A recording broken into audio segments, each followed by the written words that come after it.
భారత సరిహద్దు భద్రతా దళంలో పనిచేయాలనుందా? భారత సైన్యంలో పనిచేయడమే మీ లక్ష్యమా? అయితే ఈ వీడియో మీకోసమే. భారత సరిహద్దు భద్రతా దళంలో 1121 ఉద్యోగాల భర్తీకి గాను నోటిఫికేషన్ విడుదలైంది.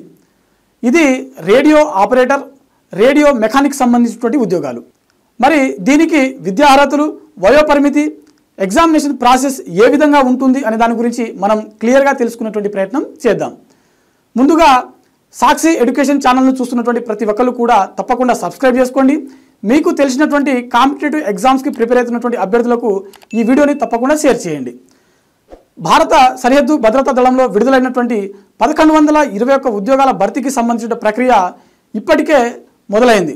ఈ దరఖాస్తు ప్రస్తుతం ఆన్లైన్లో జరుగుతూ ఉంది. ఈ దరఖాస్తుకు సంబంధించినటువంటి చివరి తేదీ సెప్టెంబర్ 23. ఈ నేపథ్యంలో దీనికి సంబంధించిన విద్యా అర్హత చూసినట్లయితే ఇంటర్మీడియట్ పాస్ అయి ఉండాలి. మరీ ముఖ్యంగా ఇంటర్మీడియట్లో ఫిజిక్స్, కెమిస్ట్రీ, మ్యాథ్స్ ఉన్నటువంటి అభ్యర్థులు మాత్రమే దీనికి అర్హులు. మరోవైపు ఐటీఐ చేసినటువంటి అభ్యర్థులు కూడా ఈ ఉద్యోగాలకు దరఖాస్తు చేసుకోవచ్చు. మరి దీనికి సంబంధించినటువంటి ఎంపిక ప్రక్రియ ఏ విధంగా ఉంటుంది? అయితే దీంట్లో ప్రధానంగా మనకు ఫిజికల్ ఎఫిషియన్సీ టెస్టు, ఆ తర్వాత కంప్యూటర్ బేస్డ్ టెస్టు నిర్వహించడం జరుగుతుంది. ఈ రెండు క్వాలిఫై అయినటువంటి అభ్యర్థులకు మెడికల్ స్టాండర్డ్ టెస్ట్ అనేది నిర్వహించడం జరుగుతుంది. అయితే ఇక్కడ మనకు ఫిజికల్ ఎఫిషియన్సీ టెస్ట్ అంటే మనకు ముందుగా అభ్యర్థి ఎవరైతే ఈ ఉద్యోగాలకి దరఖాస్తు చేసుకున్నటువంటి అభ్యర్థులు ఉంటారో వారికి ప్రధానంగా ఫస్ట్ మీ యొక్క హైట్ని చెక్ చేయడం జరుగుతుంది. అయితే ఇక్కడ పురుషులకు కనీస హైట్ ఎంత ఉండాలి అని అంటే 168 సెంటీమీటర్స్, మరి మహిళలకు 157 సెంటీమీటర్స్.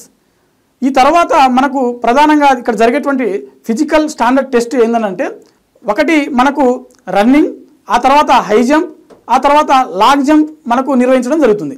మరి రన్నింగ్ చూసుకున్నట్లయితే పురుషులకు 1600 మీటర్లు కేవలం 6.5 నిమిషాల్లో పూర్తి చేయాల్సి ఉంటుంది.